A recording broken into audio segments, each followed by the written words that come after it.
Pues ya estamos aquí con la doctora María Fidalgo, doctora en Historia del Arte, que vino ya al canal para hablar de Ferrer Dalmau y de sus pinturas, de ese arte en historia militar que caracteriza la pintura de Ferrer Dalmau. Pero hoy vamos a hablar de la figura de Hernán Cortés, un tema que sin querer se ha vuelto polémico por las declaraciones hechas por parte de la presidencia de los Estados Unidos mexicanos. Hoy no vamos a hablar de polémicas, hoy vamos a hablar de historia, vamos a hablar de la figura de Hernán Cortés, porque María empezó a hacer presentaciones, conferencias de la pintura que representaba a Hernán Cortés, de la iconografía de Hernán Cortés, pero al final se dio cuenta que la mayoría de la población no conocía a Fernán Cortés, a una figura tan sumamente importante en la historia de España y en la historia de América. Y por eso se decidió a también extender en sus conferencias la biografía de Cortés. Pues sí, la verdad que al principio era una pequeña introducción, pero luego cuando llegaba a los sitios me daba cuenta que se habían quedado con el estereotipo del conquistador y no sabían nada más. Y realmente yo creo que lo de conquistador casi es lo mínimo dentro de un personaje tan poliédrico, tan fascinante y del que se conoce tan poco. Y aunque tú no querías hablar de polémica, y no vamos a hablar de polémica, pero sí vamos a hablar de polémica histórica porque la polémica esta no es nueva. O sea, la polémica sobre Cortés empieza en el siglo XVI, y ya si quieres la vamos viendo, y continúa hasta hoy. Y dentro de X tiempo, pues volverá. Esto parece que es una cosa cíclica.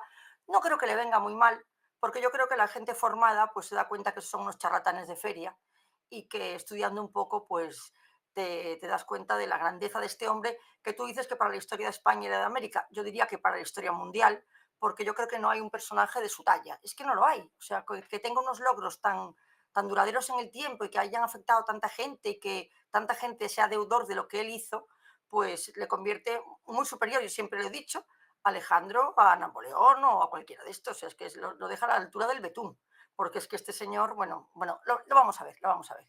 Y si quieres, pues me gustaría empezar diciendo que la polémica no es nueva, que la polémica empieza casi nada más a empezar la conquista y empieza pues con la famosa leyenda negra que empieza con los oranges, que son los primeros que empiezan, pero luego cómo se extiende por toda Europa, sobre todo pues facilitado por la imprenta. Claro, la imprenta favorece ese tipo de libelos y enseguida pues son usados por todos los enemigos de España.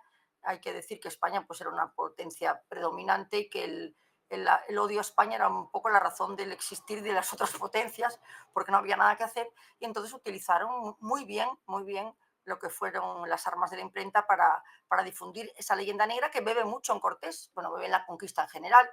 Bueno, Felipe II es la bestia negra absoluta, pero ya empiezan con Cortés y empiezan con... Y bueno, aquí no sé si lo estáis viendo, he traído un par de grabados de Theodore de Beory, que es uno de los, Theodore de Brie, que es uno de los grabadores que son contratados para difundir el libelo absoluto de Bartolomé de las Casas, que incluso hay gente que todavía lo sigue defendiendo cuando ya históricamente se ha comprobado que mentía como un bellaco, vamos, porque es completamente imposible lo que él decía.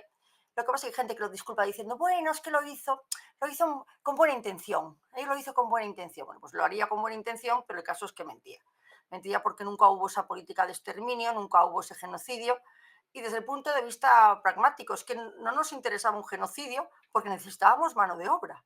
O sea, como además los españoles que hubo, fíjate, en el siglo XVI solo había 6.000 españoles en México, 6.000. O sea, que realmente era eso de tener que exterminar pueblos, eso aparte que con nuestro espíritu cristiano no iba, porque no hay que olvidar y hay que remarcar sobre todo el espíritu católico de la conquista, que parece que ahora pues no se puede decir o siempre está cuestionado, pero los hombres del siglo XVI eran tan católicos, que es que no podían ser otra cosa. Eran más católicos que españoles, más católicos que hombres.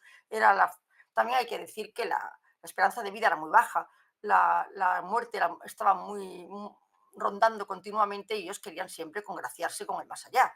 O sea que la profunda catolicidad del español, sobre todo, pues eso le impedía hacer este tipo de actos, por mucho que nos quieran vender esa violencia y todo eso que nos están diciendo. Por aquí, como veis, aquí hay indios que están quemados en piras, hay aperreamientos, bueno, todo esto el culpable, bueno, Bartolomé, aunque hay que decir que Bartolomé escribió su libro y estuvo 25 años, como dicen en Andalucía, sin que nadie le echara cuenta al libro, porque hasta que se lo encontró el Orange y se dio cuenta del filón que podía tener con el libro, pues pasó sin pena ni gloria, pero claro, luego después fue un filón.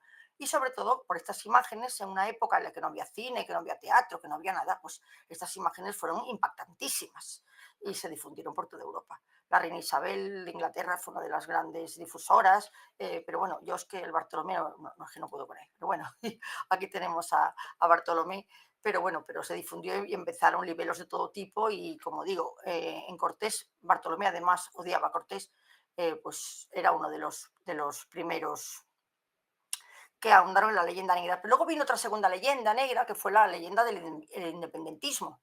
Cuando las naciones iberoamericanas deciden independizarse, pues buscan en la presencia española pues el argumento para separarse de esa España que les había sometido, que esa España malvada que las había oprimido, y beben de esa leyenda pues para tener un argumento, aunque curiosamente luego no se sostiene, porque los que más apoyaron a la corona española fueron los indios.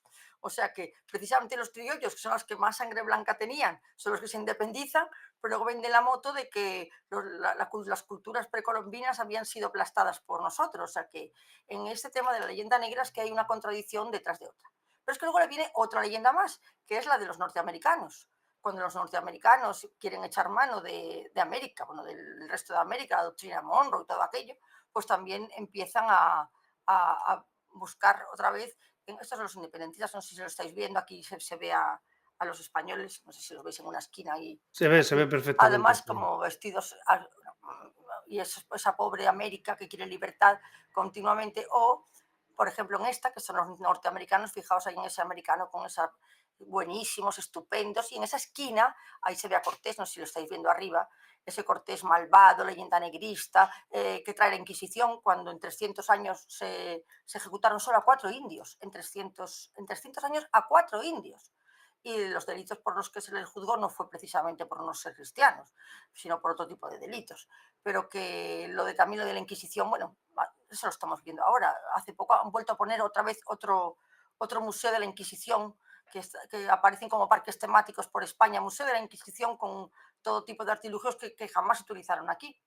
Pero bueno, Estados Unidos también favorece muchísimo la leyenda negra, bueno, incluso en los carteles de nuestra guerra con los Estados Unidos, William Randolph Hearst, en alguno de los, cuando empieza la prensa amarilla, previo a lo del acorazado Maine, también aparecen muchísimas viñetas y nos caracterizan de conquistadores malvados pues, contra los pobres indígenas. Pero luego nos vino otra leyenda más, o sea, es que esto es un sin parar.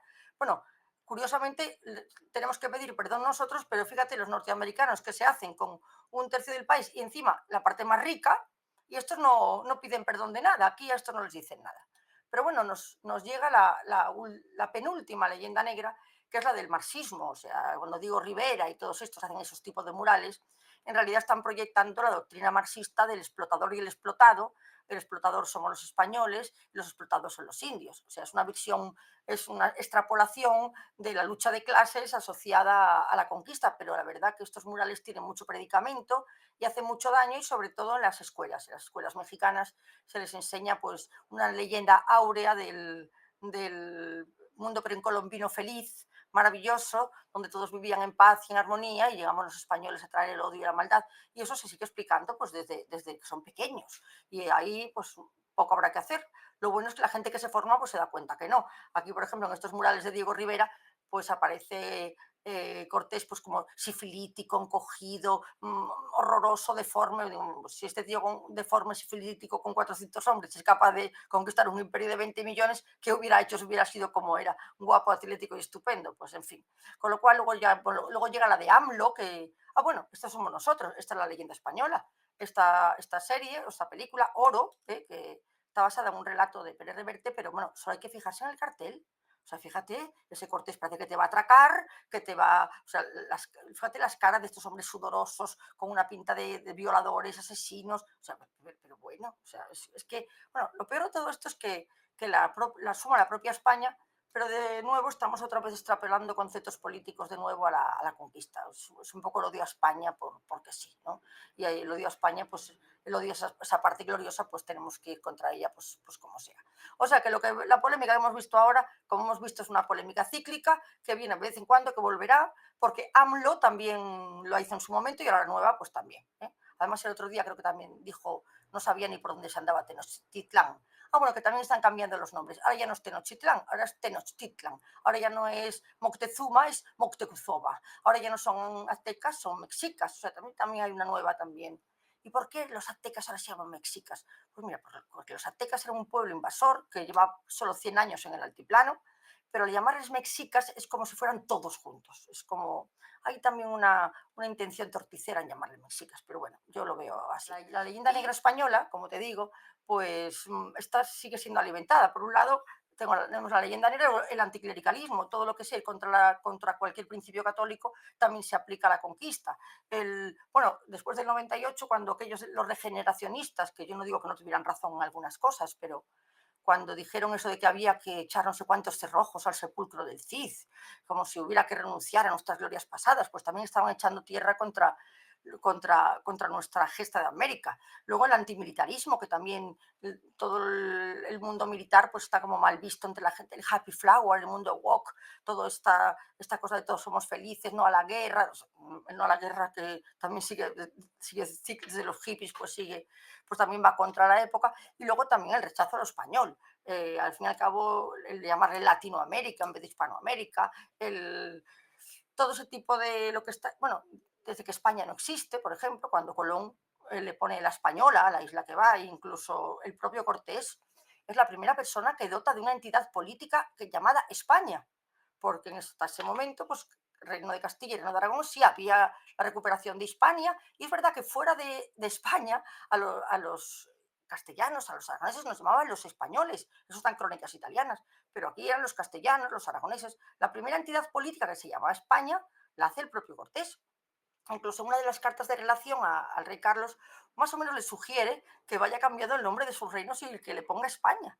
Y él le pone Nueva España, o sea que hay muchas cosas que están gravitando en contra de esto también, pero del franquismo.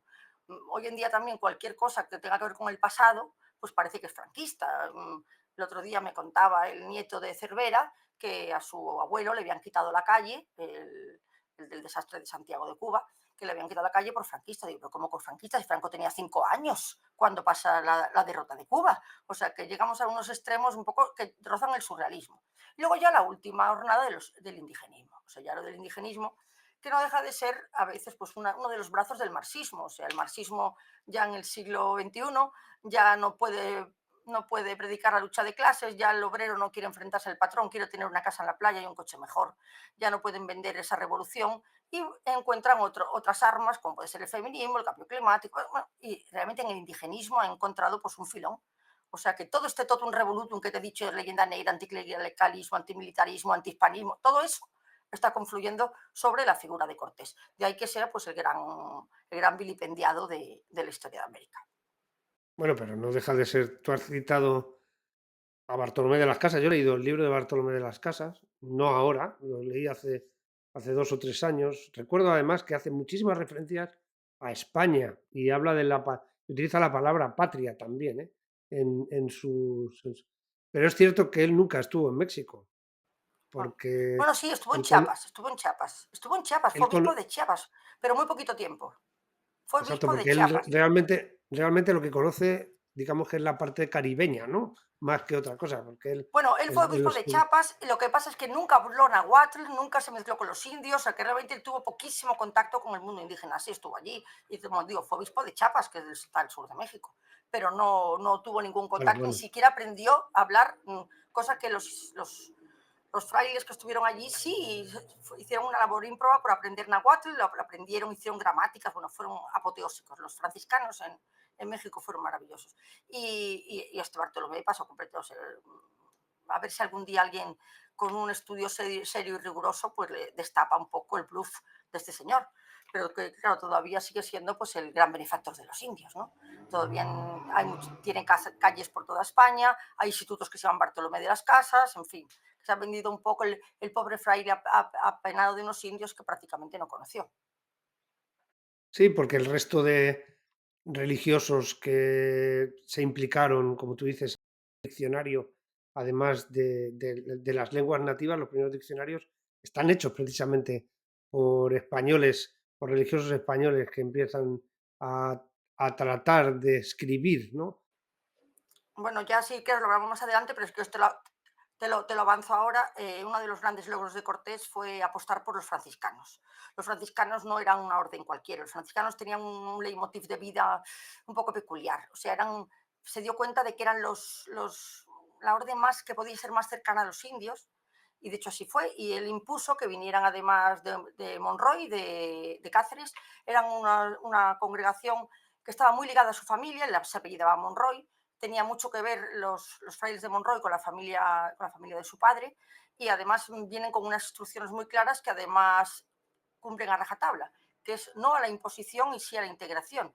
No imponen en absoluto el cristianismo, no lo imponen para nada, sino que en un principio empiezan a comprender, empiezan a entender, y lo que hacen es cristianizar las religiones indígenas e indigenizar el cristianismo que llevaban.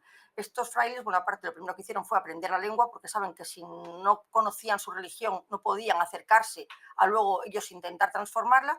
Y la segunda gramática del mundo, la tercera, no la tercera, la primera es la de Nebrija, que es la española, y antes de que la inglesa, antes que la francesa, la hacen los franciscanos, una gramática en nahuatl. O sea, asombroso. La labor que hacen, además ellos aprenden, bueno, es que el nahuatl fue lengua vehicular y durante todo el siglo XVI se hablaba náhuatl, porque es que si solo había 6.000 españoles en México, 3.000 en Colombia, es que la presencia puramente española era muy, muy baja. O sea, realmente el español no se impone como lengua casi oficial hasta que es el siglo XVIII. Pero bueno, si quieres, seguimos con Cortés para un poco coger el hilo, porque si no me. Sabes que Cortés, bueno, nace en Medellín. Medellín es un pueblo de la provincia de Badajoz. Es un pueblo maravilloso, estuve yo hace poco, además, tiene unas ruinas romanas espléndidas, tiene un castillo, bueno, es un pueblo soberbio, y ahí nace en el seno de la baja nobleza. La nobleza cortesiana, la linaje cortesiano, pues hay gente que dice que incluso vienen de Francia, los Monroy vienen desde Francia. Otros dicen que están un poco estigmatizados porque lucharon contra Isabel, eran del bando de la Beltraneja.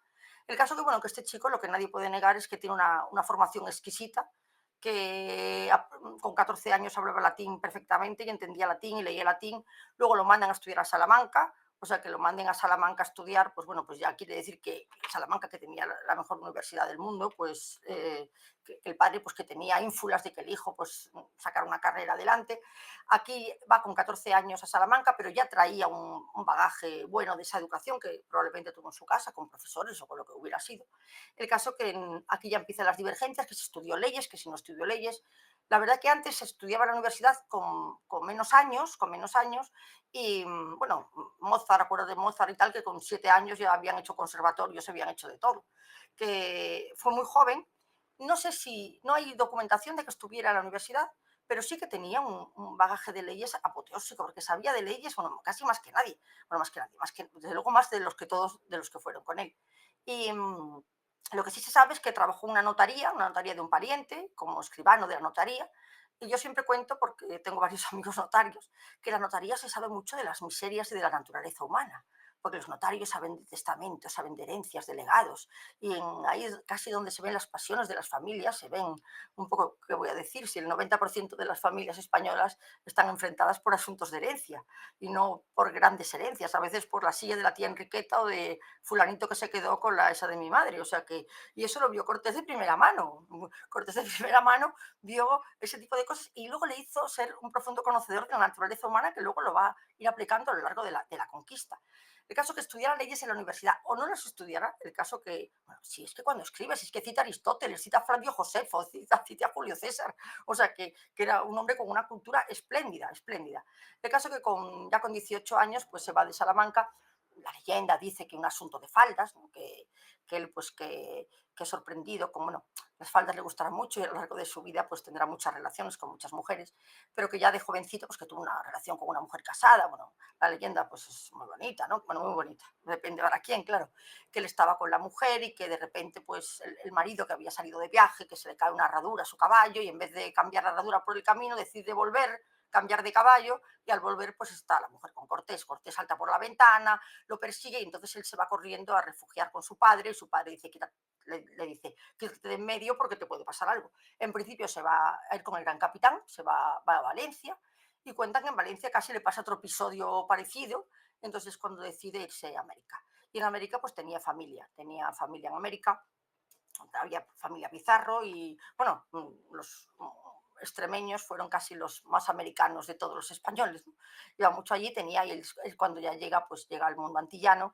Y es una parte apasionante, la parte de Cortés, en la parte de las Antillas, pero que la gente no la cuenta. La gente piensa, bueno, llega, va a conquistar México. No, señores, se pasa 15 años en las Antillas. 15 años. 15 años, y si va con 18, o sea, más de media vida, casi, por lo menos de media vida racional, está allí en las Antillas y en la experiencia antillana le condiciona lo que es el resto de su vida y que sea un conquistador muy atípico, porque yo siempre digo que más que un conquistador es un creador de un nuevo Estado, porque si analizas toda su presencia en América y cómo somete todos los territorios, los episodios militares se cuentan con los dedos de la mano, porque sobre todo fue un gran negociador y un gran diplomático. Las batallas fueron poquísimas, poquísimas para lo que hizo, pues poquísimas.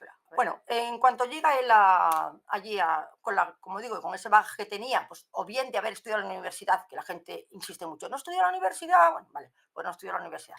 Como dicen por a ti la perra gorda, no estudió en la universidad. Pero sí es verdad que tenía un bagaje en leyes y de cultura latina, si escribía y hablaba latín. ¿Quién chico de su generación, bueno, y de esta, ¿no? Puede escribir y hablar latín? El caso que se coloca enseguida allí en la administración, porque claro, varía mucho y encima ya es un emprendedor y ya empieza a hacer pues sus negocios y bueno, y se hace con un capitalito, en 15 años le da tiempo, juega muy bien sus cartas y empieza a tener pues un patrimonio importante, importante con tanto en la agricultura como con algunos negocios que hace con exportación, importación, o sea que bueno, que era muy listo pero bueno, pero se dio cuenta por un lado, dos cosas, que el modelo que habíamos llevado allí que no funcionaba. Aparecen ya las grandes debacles demográficas. Hay que resaltar siempre que siempre se nos dice que el exterminio de nadie niega que fue demoledor demográficamente, pero sí, yo afirmo categóricamente que no hubo ninguna voluntad de genocidio en ningún momento, primero porque es que no nos interesaba, es que necesitábamos mano de obra, sería absurdo que la mano de obra, que es una de las riquezas, que te vayas contra ella. Lo que sí es verdad es que el sistema que llevábamos nosotros, que era el sistema... Ay, perdón, tengo que pedir perdón porque hablo en primera persona. A ver, a veces cuando hago una intervención en la red, noto en los comentarios y dice, esta señora, ¿por qué se pone en primera persona cuando habla de los hombres de Cortés? A ver, yo no puedo tomar distancia porque yo no me puedo sentir una indígena ni una... Yo sí que me veo allí. Además me critican mucho, dicen que me quita credibilidad que hable en primera persona. A ver, voy a intentar no hacerlo, pero bueno, me saldrá porque yo me veo ahí. Además Puedes con hablar puedes hablar en primera persona pues sí. perfectamente, No, no, pero es que sí, porque yo me veo allí con Cortés, me veo allí con ese barco y me veo allí porque además es parte de la historia de mi nación. Pero bueno, intentaré evitar, porque además me tengo que quitar porque luego me critica mucho. Bueno, pues da igual. El caso es que ahí se da cuenta de que el sistema ha fracasado. El sistema ese de la encomienda, donde cogían indios, llevaban de un lado para otro, los desarraigaban completamente y sobre todo algo muy, muy básico que no he leído en ninguna parte, pero que me parece muy lógico. A ver, se dice que explotamos a los indios porque les hacíamos trabajar de sol a sol y solo le dábamos el día libre el domingo y les obligábamos a ir a misa. Eso es lo que se lee en todas bueno, hasta los indigenistas. Pero es que un campesino español de esa época hacía esa vida. Los españoles que estuvieron allí, que tenían la encomienda y que hacían a los indios eso, lo habían hecho ellos o sus padres o sus hermanos, y lo hacían los españoles del siglo XVI. Y es más, no del siglo XVI, del siglo XX. En el siglo XX todos los campesinos de España trabajaban de sol a sol y los domingos iban a misa. O sea, es que eso no era una explotación absoluta, era el sistema. Otra cosa es que ellos, por su idiosincrasia, por su forma de vida, porque vivían prácticamente en un paleolítico más o menos feliz, pues ese shock de tener que levantarse para arar, pues, y es verdad que había depresiones, que se morían, y luego también las enfermedades, que también hay que recordar, que eso me lo explicó a mí un epidemiólogo, que yo dije, oye, ¿y por qué ellos se contagiaban tanto de lo nuestro y nosotros no de lo de ellos? Claro, porque si se morían, no, no es que no estaban acostumbrados a las enfermedades. ¿Estábamos nosotros acostumbrados a las enfermedades de ellos? Tampoco. ¿Y por qué no? Pues me lo explicó. Pues porque, y todo es por la ganadería. Resulta que ellos no tenían ganadería. Es que a veces, como nos cuentan que estaban tan avanzados y tal, los que estaban avanzados eran los toltecas, todos aquellos que ya estaban ya extinguidos, pero que vivían en la edad de piedra. Y la edad de piedra no es ser estigmatizarlos, es que no conocían el metal. Con lo cual, literalmente estaban en la edad de piedra, no, eso no es discutible, la edad de piedra donde no se conoce el metal. Y luego no conocía la ganadería, solo las llamas en Perú, pero allí no conocía la ganadería.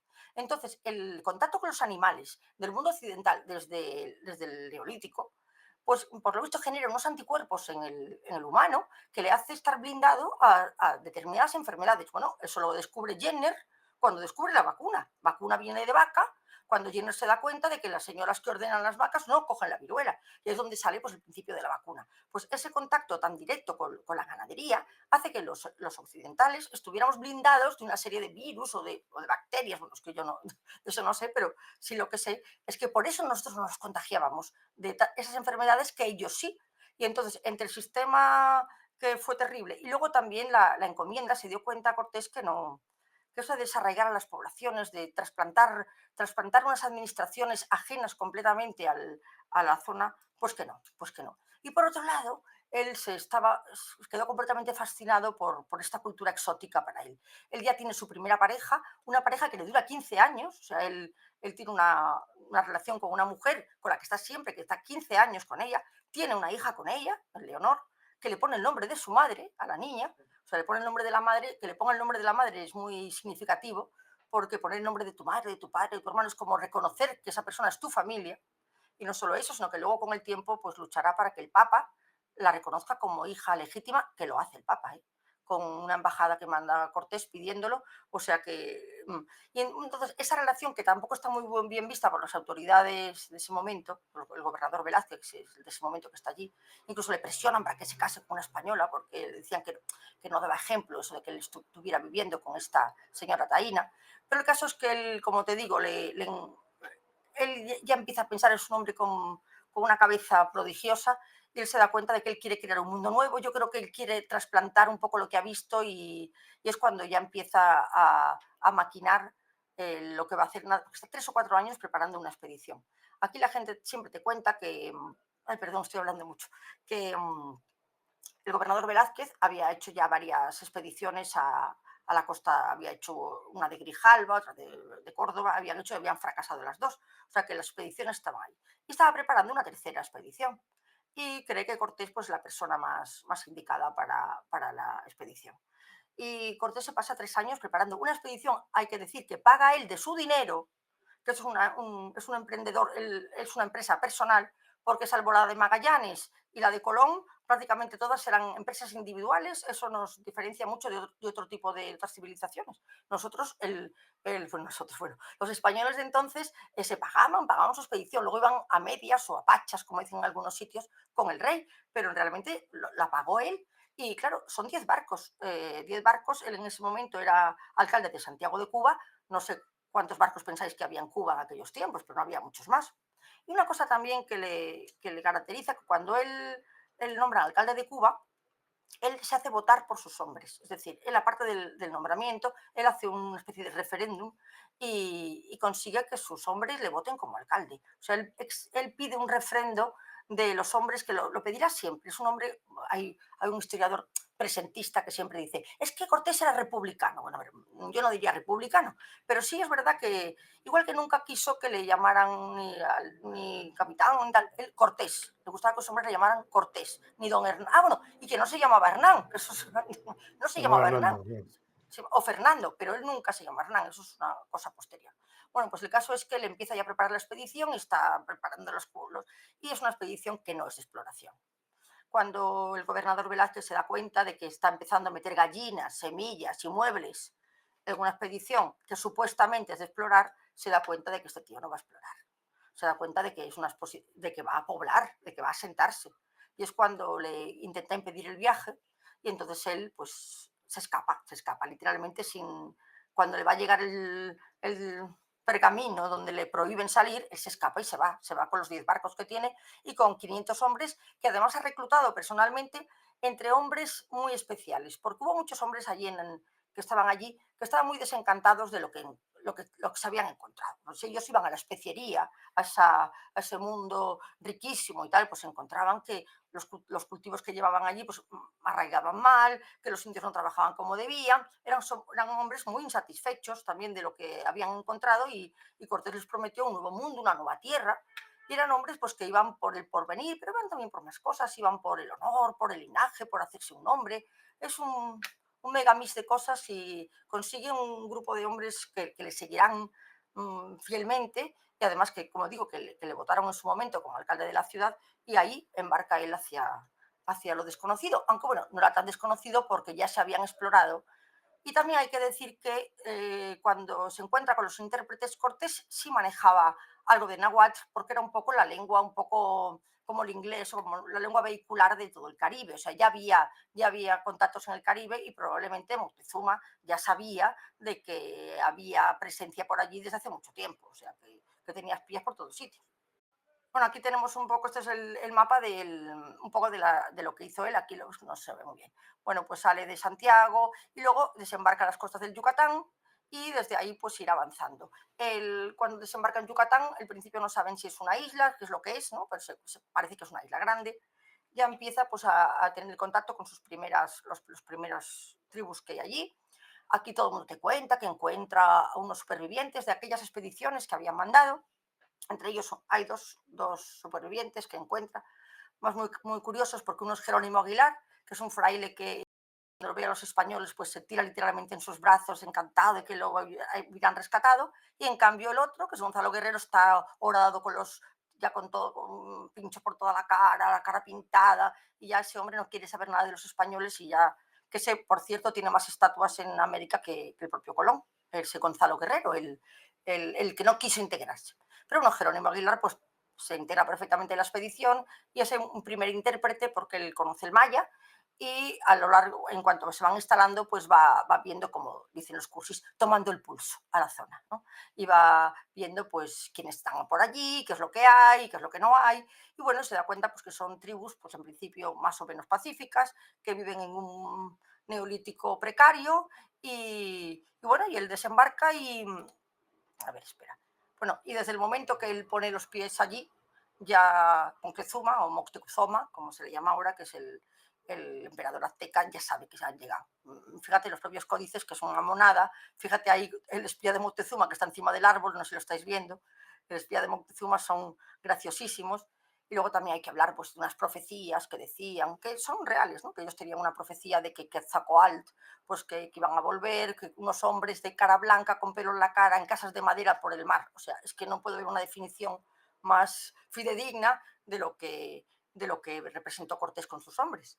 El caso es que fue haciendo un poco más o menos alianzas con estas tribus, intercambiando regalos, y él pues contaba la historia de que él era, bueno, un poco fantasiosa, que le había enviado un gran rey, bueno, el rey no sabía ni quién era Cortés seguramente, pero bueno, un gran rey que le había enviado pues para hacerle sus súbditos y tal, y enseguida pues se da cuenta de que son unas tribus sometidas a un imperio central, con unos tributos onerosísimos, que son tributos que no son impuestos. O sea, los impuestos son es una contraprestación, pero es que los tributos son o me pagas o te mato. O sea, era una extorsión durísima y entonces pues se da cuenta que esto es lo que aquí es donde está la clave para ir haciendo alianzas con esas tribus, presentándose como liberador. Y es que fue así. Luego, avanzando, porque si no, no llego, cuando llega pues a otra de las posiciones, pues que se encuentra con otra. Ah, bueno, estos son las tribus que se encuentran cuando llegan, con todos los que están allí. Como veis, están.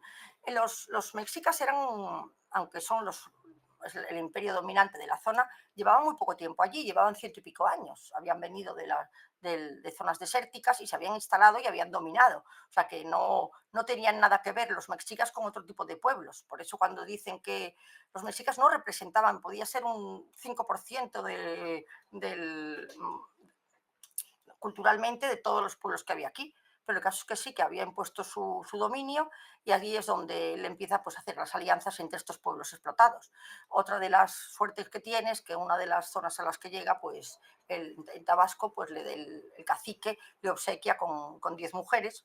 Aquí ya hay que decir que el tema de las 10 mujeres que llegara Cortés, aparte de las profecías que existieran, vieron relativamente con relativa naturalidad que llegaran españoles como cualquiera, porque había unos grandes desplazamientos migratorios, los chichimecas del norte bajaban de vez en cuando, o sea, había tribus nómadas que bajaban y las tribus de esta zona les ofrecían quedarse y les ofrecían sus mujeres para que matrimoniaran con ellas y se quedaran allí instalados. O sea que era relativamente habitual este paso de tribus y que se instalaban. Por eso cuando le ofrecen a las mujeres a Cortés, se las ofrecen para que se instale y para que se quede, para que eche raíces en las propias, en concreto en esta zona. Y él empieza a casar a estas mujeres con sus capitanes, casadas, o sea, no concubinas, es que no es distinto, casadas. Es verdad que era un ritual que no era casadas por la iglesia, como diríamos ahora, pero sí para que vieran que había una voluntad de hermanamiento. Y luego, a raíz del matrimonio, el matrimonio con las mujeres no era solo un matrimonio social ni convencional, era una especie de enraizar con la propia tierra esos conceptos telúricos de la mujer como la madre, como la tierra, que ha estado en todas las culturas. Nosotros en Galicia pues tenemos a Terranai, que es la tierra madre, y Galicia es una mujer grande y poderosa, ¿no? Pues siempre está la mujer, la agricultura, la tierra, el casarse con una mujer, el enraizar con una mujer. Y él, pues, él llega casi como un chichimeca, podemos decir, con estos hombres que llegan allí y se va. Y luego ya, sí, tiene algún enfrentamiento, tiene uno pequeño en Centelat, que tampoco es tan importante, y ya llega a una zona que le parece interesante y ya funda su primera ciudad, que es la Villa Rica de la Veracruz. Hay que decir que hay muchísimos pueblos, que es Veracruz, La Cruz, Santa Cruz, siempre remarcando ese componente religioso de la conquista que hubo. Es que es innegable. Hay que decir también que con que el Tratado de Tordesillas, cuando divide el Papa entre Portugal y España y cuando dan las autorizaciones para las exploraciones, el caso de la evangelización era uno de los condicionantes, que el Papa firma todo a cambio de la evangelización de todos los territorios. Y la evangelización es uno. De todas maneras, la primitiva evangelización, que simplemente son bautismos un poco en masa, tampoco es tan traumático porque, fíjate, les obligaron a convertirse. A ver, ellos eran politeístas. Entonces, ¿qué más da 880? ¿Que había uno más? Pues venga, uno más. Que encima viene virgen, que vienen santos, pues ya está. O sea, tampoco era tan traumático, era una forma de aceptar una nueva religión, que tampoco. Y además, como digo, Cortés en un principio fue muy tolerante, tolerantísimo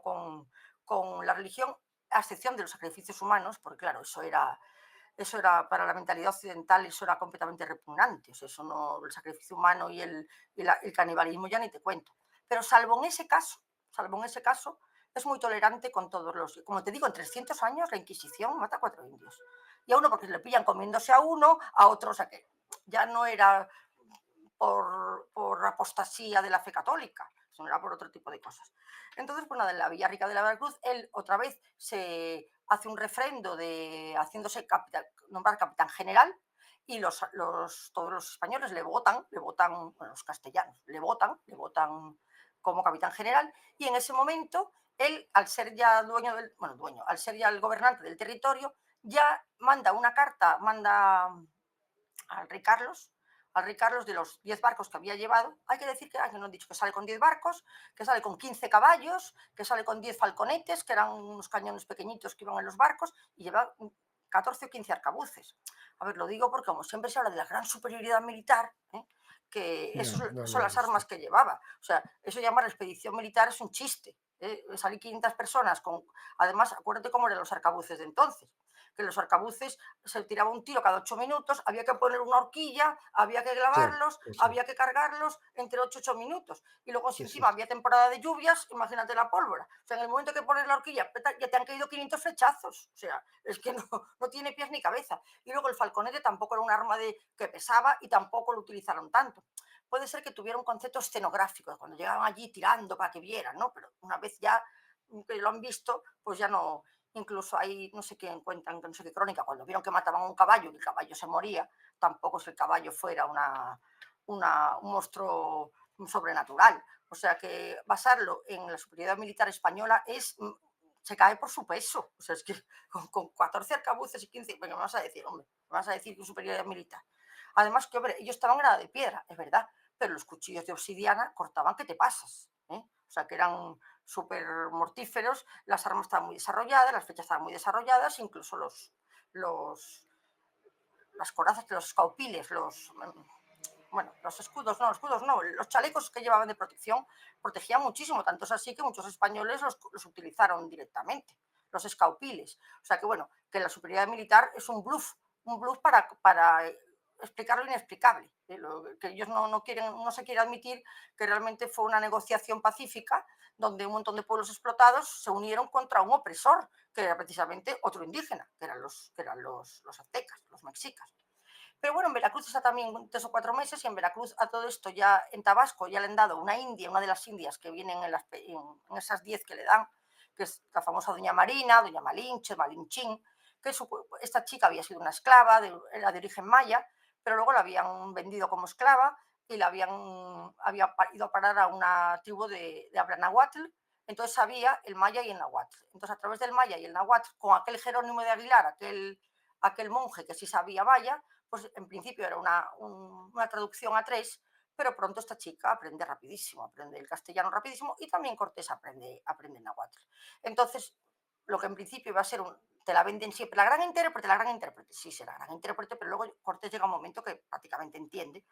Lo que pasa que en estas culturas todos los caciques no hablaban nunca por sí mismos, llevaban a un lengua. O sea, había un señor que era el que hablaba por ellos, un vocero. Y entonces él siempre la llevará a ella. Y eso también es muy interesante, diríamos hoy, en clave de género, porque claro, bueno, una mujer que si ya en Europa las mujeres eran de segunda división, imagínate en estas culturas de la edad del hierro, neolíticas, la mujer pues no era nada. Y de repente que ella estuviera, dirían los cursis, empoderada, en primera fila, con Cortés y siendo su lengua y su portavoz, bueno, eso fue un puntazo para la condición femenina. De hecho, muchas mujeres de la zona, cuando vieron la condición de una esclava y cómo había ascendido a ese nivel, pues yo creo que también les dio alas de que con una nueva cultura, pues a lo mejor mejoraría su vida, ¿no? Pero el caso es que Malinche se convierte en el alter ego. Yo no sé hasta qué punto está magnificado la figura de Malinche. La verdad que es muy literaria, es una maravilla esta chica esclava, la historia de amor con el conquistador. La verdad que, bueno, en el fondo a todos los que nos gusta Cortés nos hubiera gustado ser Malinche, que nos hubiera, porque es que es un personaje que enamora a Hernán Cortés. Y resulta que esta chica, había sido una esclava vendida, pero es que procedía de una familia noble, por decirlo así. Y eso se sabe porque conocía muy bien los protocolos de cómo funcionaban los protocolos de las entrevistas, eso lo sabía ella. Y ella aplicó esos protocolos y no sé si hasta qué punto engañaba a Cortés, porque se dice que a Cortés le decían una cosa y que ella le contaba otra, que le parecía más adecuada a lo que tenía que decir. Es decir, ella decía lo que le parecía a ella que tenía que decir y decía al otro lo que le parecía que tenía que haber oído el otro. A ver, eso nadie lo sabrá, nadie lo sabrá. El hecho es que ella sí que se convierte en su mano derecha y va con él a todas partes. Y bueno, y es cuando ya mientras él está en Veracruz y antes incluso, empieza a recibir pues misivas de Moctezuma, que le manda emisarios diciendo que se vaya, que se vaya. Mira, muy bien, no te acerques, no vengas, sabemos que estás ahí y te mando esos presentes para que te vayas. Muy poca filosofía, porque claro, si te mando todo esto para que te vayas, precisamente no te vas. Y además le claro. manda cosas de oro y le manda el gran penacho emplumado que es de morirse. Que está en el museo en Viena, el penacho de Montezuma de plumas y de rubíes, que es de morirse, que él se lo manda. Entonces él, pues, cuanto más cosas le manda, menos ganas tiene de oírse, ¿no? Y además, como es muy diplomático esas alianzas que va haciendo, pero claro, si él vende que es un liberador, luego cuando van los espías de Montezuma, los coge prisioneros, pero por la noche los suelta, los suelta. O sea, él la mentirijilla de que cara a los pueblos indígenas ha apresado a los de Montezuma, pero luego por detrás los suelta porque él realmente está negociando con todos. Y él, cuando llega a Tenochtitlán, pues él negociará también con Moctezuma. Pero bueno, el caso es que él se va sentando y se da cuenta de que cada vez le gusta más es el primer mestizo cultural y se da cuenta de que él no tiene que trasplantar ninguna institución ni ninguna administración, que lo que tiene que hacer es respetar lo que hay y integrarlos en esa nueva España, que se le ha puesto Nueva España, y de hecho conserva los caciques, conserva todas las estructuras, conserva las aldeas, lo único que les prohíbe son los sacrificios humanos, porque es verdad que ellos tenían que dar jóvenes para las guerras floridas, entre comillas, los grandes sacrificios rituales aztecas, pero también es verdad que estas religiones hacían de vez en cuando sacrificios humanos en plan ritual, pero son tan listos los franciscanos que venden un poco ese sacrificio ritual como la crucifixión de Cristo, como diciendo, fíjate, en el cristianismo también tenemos un sacrificio ritual, que es el propio Jesucristo en la cruz. O sea, que es, la verdad que es apasionante ver cómo se va mezclando lo que ellos piensan, lo que traen los franciscanos, y luego ya en 1524 es cuando ya vienen los franciscanos que manda Cortés traerlos, ya vienen en el 24, vienen más tarde, pero es cuando ya vienen de Belvis, de este convento y los franciscanos son el gran acierto. Ah, otra cosa que no he dicho es que cuando viene con los 500 hombres, él no quiere que vengan mujeres, no quiere que vengan mujeres, porque él pretende que sus hombres arraiguen y que tomen mujeres indígenas para integrarse más y para hacer esa nueva España. Y no quiere que vengan mujeres. Dice, no, no, fueron mujeres con Cortés. Si hubo alguna, fueron muy pocas, pero no estaba desde luego en su intención. Y también es interesante que desde que él desembarca, ya va mandando unas cartas al rey contándole lo que hace, lo que no hace, qué es lo que ha visto. Y esas cartas, más que una carta, más que un género epistolar, en realidad son cartas de él al mundo, de lo que está viendo, lo que está haciendo, porque él tiene una vocación como de eternidad, y la tendrá toda su vida, y yo creo que morirá con la pena de que el propio rey nunca reconoció todo lo que había hecho. Lo que había hecho, hay una anécdota que me da mucha pena, una vez que se encuentran Cortés y el rey no lo reconoce, no lo reconoce, y entonces dice, pero Cortés le increpa, pero si yo le he dado a usted 10 veces más reinos que todos sus abuelos juntos, le dice a Cortés, ¿no? Le dice al rey. Pero bueno, él siempre murió esa pena y además el rey Carlos no se portó bien con Cortés, no se portó bien. Pero bueno, independientemente de eso, que él cuando está en Veracruz ya empieza a mandar, y manda una expedición al rey Carlos, el mejor de los barcos que tenía y el mejor de los pilotos que tenía lo manda a España con una carta y con los documentos de que él ha tomado posesión del territorio, que él es el capitán general de la Veracruz, y con eso ya no es un prófugo, porque ya no depende del gobernador de Cuba, sino ya depende Depende del rey. directamente. Entonces ya legitima. Además, él toma nota de todo por ese pasado de la notaría. Hace copia hasta por triplicado. De hecho, los juicios que tenía de residencia, algunos hasta hace poco estuvieron casi sin abrir, porque tenía miles y miles de papeles. Él llevaba siempre 3 maletones y la gente pensaba que llevaba el oro y lo que llevaban eran documentos. Además, él quiso tomar registro de todo lo que hacía, de todo donde iba. mm, Será por lo del pasado de la notaría o porque siempre tuvo quizás esa visión mesiánica de que lo que estaba haciendo era algo muy grande y tomó nota de todo. Y en esa expedición, bueno, en ese barco que manda el rey, donde él legitima su posición, de los tributos que le había mandado Moctezuma, no le manda el quinto real, le manda todo, todo. Y además consigue que sus hombres apoyen la decisión de mandarle todo, para decirle, mire, somos leales al rey, le mandamos esto, y le dice una cosa interesantísima, le dice que no funda lo que le ha mandado, porque le ha mandado el penacho y tal, le ha mandado diademas, le ha mandado orfebrería muy trabajada, y le manda hasta 2 códices. O sea que, como decir, mira, esto es una cultura interesante, vamos, que esto merece la pena. Incluso le insta a que lo exhiba. Y podemos decir que Cortés se convierte en el primer comisario de exposiciones, porque le pide al rey que sí va y hace una gran exposición, por ejemplo, en Bruselas, hace una gran exposición de todas las piezas que ha encontrado Cortés allí. O sea que ahí está la fascinación que tiene él por este mundo. Él con Marina tendrá un hijo, Martín, que le pone el nombre de su padre. No sé qué historiador dice por ahí que al padre pues al niño de Malinche le pone Martín, Martín Cortés, y además se le escribe que lo querrá tanto como a los demás y que también se preocupará de que el Papa lo legitime y así el más, y lo manda de pequeñito a la corte española y se cría con Felipe II. O sea, se cría con Felipe II, el niño de Malinche. A ver, para que veamos el supuesto racismo, el indigenismo. Bueno, y es más, es que Martín Cortés acaba siendo caballero de Santiago. Caballero de Santiago, que era lo más linajudo que podía haber en las órdenes militares españolas. Vamos, que el pobre Velázquez, yo pues me dedico al arte, Sí, luchó sí, contra viento y marea, y el pobre al final de su vida, que tiene que sí, pintarlo encima de la menina, porque, y luchó porque tenía que demostrar que no era converso. Pues anda que mira que el hijo de Malinche, pues caballero de Santiago. No sé qué. Bueno, además que fue un personaje también muy importante, fue un gran escritor. Bueno, el caso es que, para abreviar, ya emprende el camino hacia Tenochtitlán y ya va hacia Tenochtitlán. Cuando va hacia bueno, a ver, aquí tengo aquí varios cuadros de Ferrer Dalmau, que aunque no, yo sé que no vengo a hablar de Ferrer Dalmau, pero como es el que ha creado las iconografías más estupendas. Bueno, aquí vemos algunos de los códices pintados por los propios. Aquí se ¿Estos ven, fijaos, códices además, estos códices son son los que manda al rey? O sea, uno de antes de ellos, llegar. no sé si expresamente pero él manda, Ujú. manda códices donde que ya existía un tipo bueno, de escritura, no era pictografía, ¿no? Porque eran imágenes.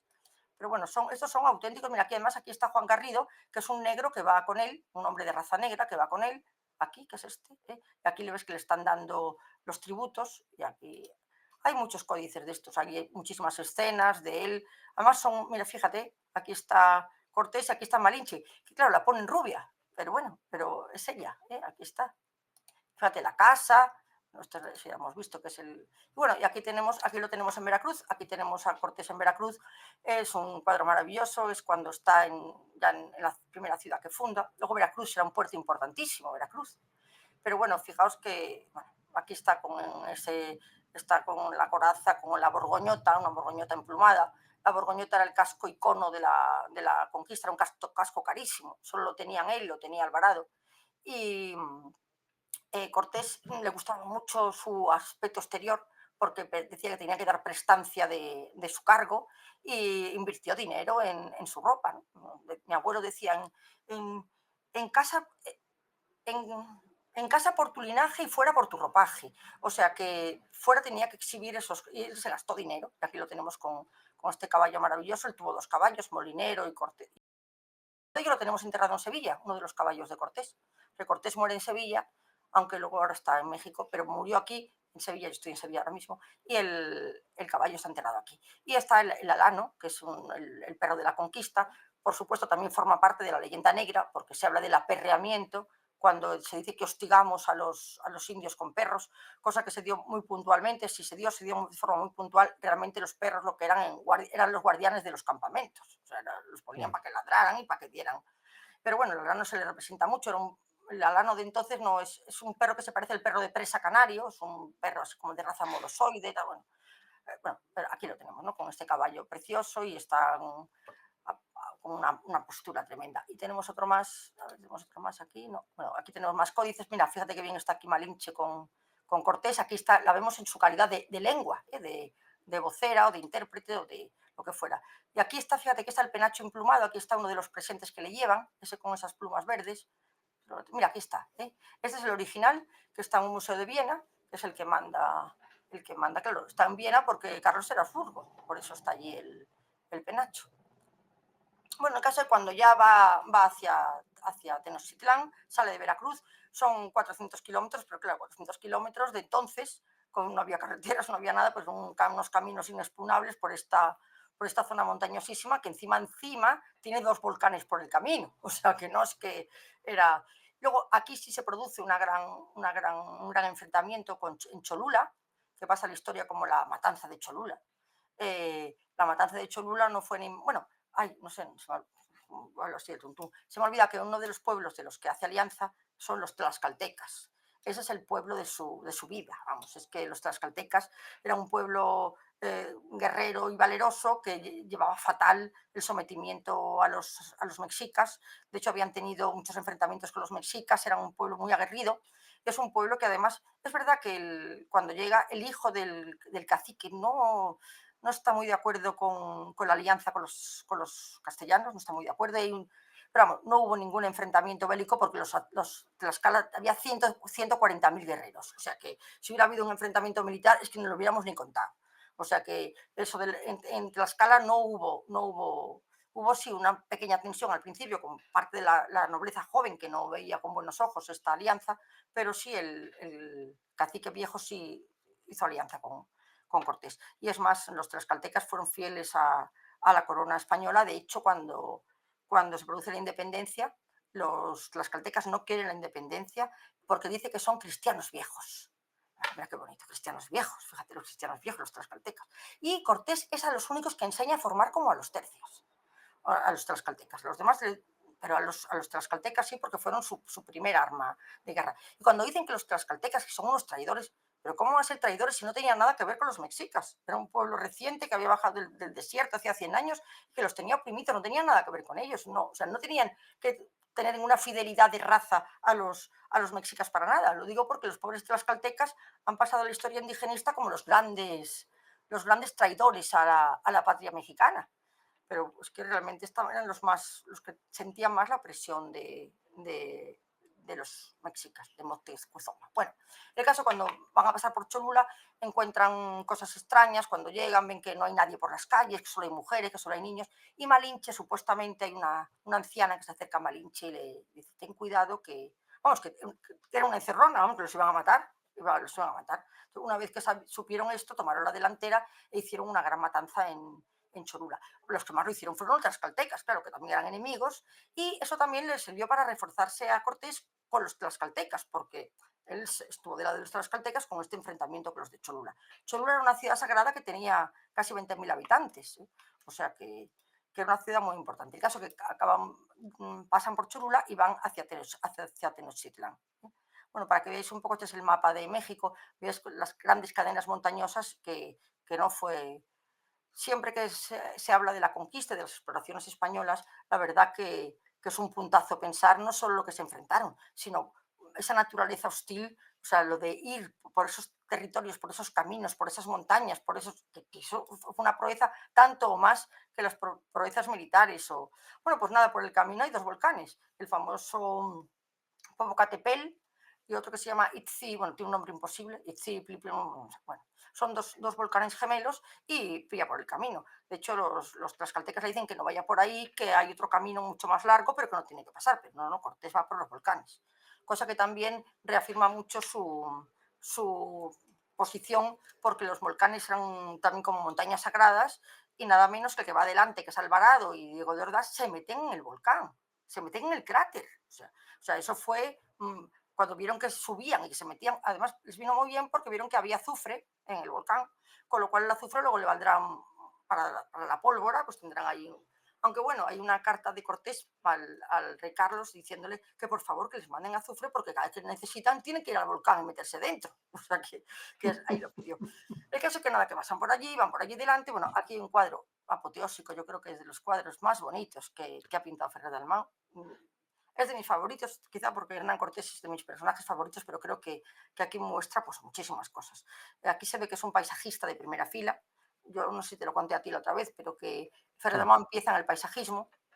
Es un paisajista extraordinario, es, bueno, de primera fila. Lo que pasa que tiene, entre comillas, la mala suerte de que cuando ves un cuadro de Ferragamo se te van los ojos a las figuras. Es que son magnéticas, te vas a mirar qué llevan, qué no llevan, cómo van.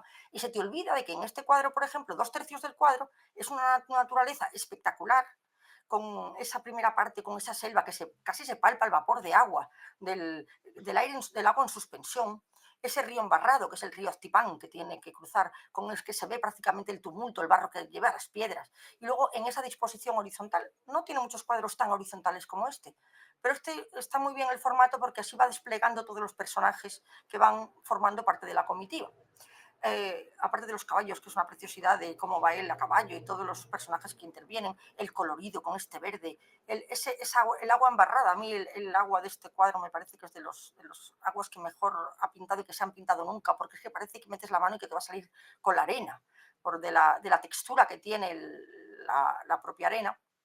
Y entonces en primer plano pues vemos el tlaxcalteca, lo vemos ataviado con las prendas tlaxcalteca, con esa cinta roja que identificaba a los tlaxcaltecas, con ese escaupil, ese peto del que hablamos, luego el chimali, que es el escudo, el chimali que llevaba, a ver si lo tengo aquí, sí. Y luego no es Alvarado, porque Alvarado va adelante, porque Alvarado es el que se ha subido al volcán, va a caballo con un peto que es un peto maximiliano. Tengo que decir que todas las indumentarias y todo lo que sale es rigurosamente científico, es decir, todas las prendas de cabeza, las monturas, los utensilios, todo lo que llevan está perfectamente documentado. Esto no lo he estudiado yo, esto lo estudia David Nievas. David Nievas es el asesor de Ferrer Dalmau en este siglo y es el que además precisamente para los cuadros mexicanos ha estado muy en contacto con las universidades de México y todo lo que pinta es absolutamente científico. De ahí que, aunque esto no sea de Ferrer Dalmau, tengo que decir que todos los cuadros de Ferrer Dalmau son fuentes documentales, independientemente de si te gusta o no te gusta como pintor. Al que no le guste, es que no entiende nada de arte, sinceramente. Pero bueno, que es una lección de historia y que tampoco Ferrer Dalmau es un reportero, que yo lo oigo mucho, o la gente que dice, es una fotografía, mira, cada vez que lo oigo, bueno, que es un reportero. No es un reportero capta una instantánea. Y él hace una narración, componiendo muchas instantáneas, dándole un corpus único y con unos valores artísticos figurativos como no se había dado en España desde el siglo XIX prácticamente, porque él apuesta por una pintura figurativa, porque yo siempre digo que cualquier pintura histórica tiene que ser figurativa sí o sí, porque para que sea un cuadro histórico tienes que ver personajes, contexto, las prendas que les identifiquen, ya sea uniformes, ya sea armas, ya sea cualquier tipo de mobiliario urbano, lo que sea, pero tienes que ver para reconocerlo. Por eso no vale otro lenguaje, el lenguaje abstracto no sirve para la pintura histórica. A mí me da igual que me pinten 4 rayas y que me digan qué es la batalla de Tetuán, porque yo ahí no veo nada. O sea, tengo que ver y tengo que aprender y tengo que saber. Y por eso es, bueno, de ahí el gran valor de la pintura histórica. Bueno, como vemos, pues vemos delante que están ahí, está el Tlaxcalteca, luego va el a caballo, luego tenemos al padre Olmedo, uno de los franciscanos que además le acompaña en la entrada de Tenochtitlán, que lo vemos con su sombrero de paja, con los hábitos. Luego, es que no veo muy bien, tenemos rodeleros, tenemos ballesteros, tenemos también a las mujeres porteadoras, porque Tlaxcala no solo la acompaña, le da guerreros para acompañar hacia Tenochtitlán, sino que también manda mujeres que van a ser las que son porteadoras y que también pues, hacen la comida, que lavan la ropa, en fin, que van acompañando la expedición.